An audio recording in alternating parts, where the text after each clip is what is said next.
Beneath the cold stones of medieval castles, where torches burned low and the air stank of mildew, there were places designed not just to hold prisoners, but to break them. Yet some of the darkest punishments of the Middle Ages didn't happen in the open square, under the gaze of the crowd, but in chambers where power and cruelty blurred the lines between justice and domination. This is not the usual tale of rack and wheel, of stocks and scaffold. This is a story of shame, control, and how authority reached into places it never should have gone: the dungeon and the bedroom. The Middle Ages are often imagined as a world of knights, tournaments, and glittering courts. But hidden beneath the pageantry was a system that used public humiliation as a weapon as sharp as any sword. Punishments weren't only about pain, they were about stripping a person of dignity, erasing their voice, and stamping authority into their very flesh. For women, this was especially dangerous. Medieval justice was not blind. It saw gender clearly, and often used it as a tool of control. What could be branded as morality or order in law was sometimes nothing more than a way to ensure obedience inside the home, the marketplace, and even in marriage itself. In many towns across Europe, you didn't need to commit treason to end up on your knees in public disgrace. Petty crimes, gossip, scolding, disobedience, or simply stepping outside the role society prescribed, could earn a sentence of humiliation. Devices like the scold's bridle, an iron mask fitted with a plate that pressed against the tongue, were strapped onto women accused of talking too much or nagging their husbands. Imagine the scene: a marketplace buzzing with voices, merchants hawking wares, and then the sound of heavy boots as the constable drags a woman forward. The bridle's cold iron clamps over her head, the tongue piece forcing silence as onlookers jeer.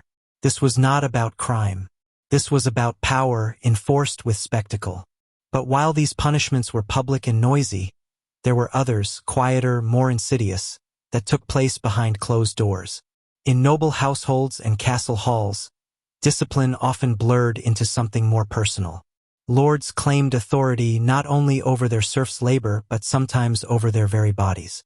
A disobedient servant or an outspoken lady-in-waiting could be locked in a private chamber, denied food, or subjected to degrading rituals under the guise of teaching a lesson. These punishments left no bloody marks to display in the town square, but they left scars all the same. A noblewoman could order a maid whipped for insolence. A lord could have a retainer flogged in the cellar, far from watchful eyes. These were not official sentences handed down by a court. They were acts of power masquerading as justice, unrecorded but deeply real. And yet, medieval law itself sometimes invited this blurring of justice and personal control. In some regions, husbands had legal authority to discipline their wives, so long as they did not cause excessive harm. What counted as excessive? That line was thin, shifting, and often written by men in power. One chilling example comes from 14th century France, where legal scholars debated whether a husband could confine his wife if she dishonored him. In England, domestic punishment could be seen as a private matter unless it caused death or permanent injury. The dungeon was not always a fortress tower. Sometimes it was a locked bedchamber. For peasants and townsfolk, public shaming remained the usual tool. Women accused of adultery could be paraded through the streets in little more than their shift, their hair shorn to mark their disgrace. Husbands, jealous or simply vindictive, sometimes demanded this punishment to display control, and the law, disturbingly often, agreed.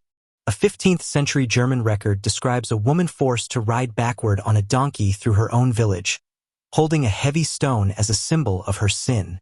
The crowd laughed, children pelted her with mud, and the magistrate looked on approvingly. This wasn't only about punishing alleged wrongdoing. It was about reminding every other woman who might dare defy her household's order. This could be you. In towns across England and the Low Countries, cucking stools were used to dunk women in freezing water, not for theft or murder, but for disorderly speech. The condemned would be strapped to a chair and plunged into a river or pond, emerging soaked, shivering, and humiliated as crowds roared. The purpose wasn't pain, though hypothermia was common, but shame. The water washed away not only words but pride. These devices didn't discriminate solely by gender, but records show they were disproportionately used on women. And what's most telling? Men accused of brawling or drunkenness might be fined. Women accused of nagging were silenced in the most literal way. But what about the noble courts, the places of silk and candlelight? Surely their punishment was more restrained? Not always. Medieval chroniclers whisper of lords who locked wayward wives in towers, who forced their servants into humiliating tasks, who treated discipline as both a right and a game. A 13th-century Italian account tells of a wealthy merchant who kept a private cell in his home to punish disobedient family members. Neighbors knew, but no one intervened. Why? Because the boundary between legal authority and personal cruelty was almost invisible. To the medieval mind, household order reflected divine order. If a man ruled his house with an iron hand, it was often seen as strength, not abuse. Inquisitorial courts and church tribunals, too, played their role. While the great witch trials would erupt later, in the late Middle Ages accusations of unchastity, loose conduct, or immorality often fell hardest on women with no protectors. A simple rumor could bring interrogation, confinement, or forced confession, sometimes in conditions so harsh they rivaled formal torture. Punishment crossed the line most dangerously when morality itself became a crime. The dungeon could be literal stone walls, or a suffocating web of expectation, sealed with iron keys and holy authority. Even queens and noble ladies were not entirely safe. Though shielded by wealth and power, they too could face enforced isolation, confiscation of property, and ruin of reputation if they defied the men who ruled them. Royal courts whispered about disobedient wives locked away under guard, or unfaithful noblewomen sent to convents as living prisoners. This mix of public spectacle and private domination created a world where punishment was not just about lawbreaking. It was about control, social, political, and deeply personal. The same mindset that strapped a scold's bridle on a peasant woman in the market could also turn a royal bedchamber into a silent cell. The question is not whether medieval people were more cruel than we are today. The question is how justice and power became entangled with gender, honor, and obedience. How punishment left the courtroom and walked straight into the home. The devices remain in museums now. The rusted bridles, the water-stained cucking stools, the iron chains from private chambers. But they are more than curiosities. They are warnings from history about what happens when authority is unchecked, and when shame itself becomes a weapon. Yet, as much as these punishments claim to be about enforcing moral order, they often revealed the double standard woven deep into medieval law. A nobleman caught in adultery might face a quiet fine, while a woman, guilty of the same offense, could be marched through the marketplace in chains, her hair shorn, her body wrapped in a rough cloak of shame. Records from medieval France and England describe women paraded with placards naming their offense, forced to endure jeers and rotten vegetables hurled from the crowd. Public humiliation was a weapon as powerful as any sword. It didn't just punish the individual, it sent a message to every passerby about who held power and whose honor could be stripped away. In many towns, civic authorities used these rituals to remind women that virtue was not just a personal matter. It was a public resource, guarded by law and custom. Consider the infamous scold's bridle or brank, a device locked over the head and jaw of those accused of gossip or speaking too freely. The metal frame pressed an iron bit against the tongue, silencing the victim completely. Though men could be punished with the bridle, the overwhelming majority of those who wore it were women. Their crime? Speaking out of turn, criticizing neighbors, or contradicting a husband. Silence was not only enforced in court or church, it was hammered into the very flesh of daily life. Equally notorious were the ducking stools placed over rivers and ponds. Accused scolds or women charged with witchcraft were strapped to a wooden chair and plunged into cold water again and again, under the gaze of laughing onlookers. Surviving these ordeals rarely proved innocence. It merely meant another round of humiliation. What mattered was not justice, but spectacle, a performance of control meant to terrify others into obedience. In castles and manors, behind locked doors, noble households sometimes blurred the line between discipline and desire in even darker ways. Court records describe women confined to private chambers not simply for punishment, but for instruction. These rooms were sometimes designed less like prison cells and more like twisted theaters, where a lord or lady, or both, could observe their captive's submission. The line between moral correction and personal gratification was perilously thin. Documents from the German principalities in the late Middle Ages tell of household servants punished for perceived immodesty by being forced to wear absurd costumes or to crawl across great halls during feasts, while their masters and guests looked on. Such punishments were framed as lessons in humility, but they reveal how power could transform correction into entertainment.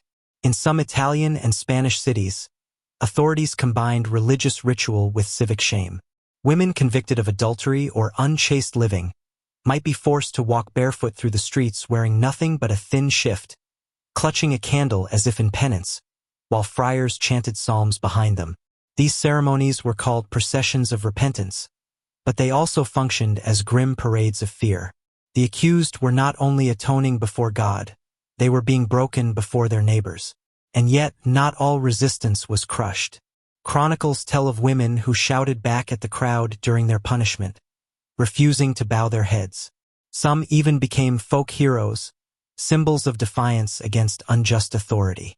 In English towns, when officials tried to enforce humiliating sentences, local women sometimes gathered to throw stones at the guards or cut the ropes of ducking stools. In these rare moments, shame turned back on its wielders. The late medieval period also saw growing debate about the proper limits of punishment. Some priests and scholars questioned whether public humiliation truly reformed sinners, or merely fed the cruel appetites of the mob. In the writings of church reformers, you can sense discomfort with punishments that looked less like holy discipline and more like theater. A few voices dared to say what many must have thought, that shame as a weapon often revealed the corruption of those who used it. Still, the practice persisted for centuries. Even as Europe entered the Renaissance, when art and learning flourished, the shadow of these punishments lingered. Courtly culture could be elegant and refined, yet beneath the gilded surface, women and servants remained vulnerable to the whims of authority. A single accusation could turn a banquet hall into a courtroom, and a lord's bedroom into a prison. One of the most chilling aspects of these punishments was their intimacy. Unlike the battlefield or the executioner's block, they took place close to home, inside kitchens, courtyards, and bedchambers. Power was not distant or abstract. It was the face of the master, the voice of the husband, the decree of the magistrate. The same hand that offered a ring or coin could just as easily command a chain or a gag. In this way, medieval discipline tells us as much about fear as it does about law. Fear of disorder, fear of scandal, fear of women who spoke too loudly or lived too freely. By making punishment personal, by tying it to the body and to shame, authorities ensured that control reached into every corner of life. Even today, when we read about these devices, the bridle, the stocks, the pillory, the ducking stool, they seem almost theatrical, like props from a grim stage play. But to those who endured them, they were deadly serious. They destroyed reputations, ruined marriages, and branded people as outcasts long after the punishment was over. The dungeon and the bedroom may seem worlds apart, yet in the Middle Ages they often served the same master. Both were places where power could be exercised without witness, where punishment crossed the line into domination. The instruments of discipline, chains, whips, and locks, were not always meant for public justice. Sometimes they were tools of private tyranny. This mingling of authority and desire, of law and cruelty, leaves a deep mark on history. It reminds us that punishment has never been purely about crime. It has always been about control, and about who gets to decide where the line is drawn. By the 16th century, with the rise of more centralized states, public executions and formal courts began to replace these older, more intimate punishments. But the legacy of shame remained. The idea that women must be corrected, silenced, or displayed as examples did not vanish with the Middle Ages. It simply changed form. Today, when we look back on this era, it's tempting to see it as something alien and far away. Iron cages, scolds' bridles, and chains in candlelit rooms feel like relics of a barbaric age. Yet the impulse to use shame as a tool of control, to make punishment a spectacle, to turn discipline into domination, has never truly disappeared. It just wears new masks. The medieval world, with its blurred line between dungeon and bedroom, forces us to confront uncomfortable truths about human nature. Power, when unchecked, often seeks not only obedience but humiliation. And once humiliation becomes entertainment, cruelty begins to look like justice. This is why remembering these practices matters. They show us how easily authority can disguise desire as duty, and how punishment meant to correct can instead corrupt. By studying the devices and rituals of the past, we learn to recognize the warning signs in our own time. The dungeon door may be closed, the iron mask set aside, but the lessons remain clear. Whenever society treats human beings as objects to be shamed rather than voices to be heard, the shadows of the Middle Ages creep back in. And the line between justice and domination grows dangerously thin. If you've stayed with this journey through candlelit corridors, jeering marketplaces, and hidden chambers, you've seen how punishment could slip from the courtroom into the private room, from law into personal power.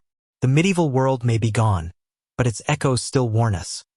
Control enforced through shame is never just about order. It is about fear, power, and the dark places where they meet.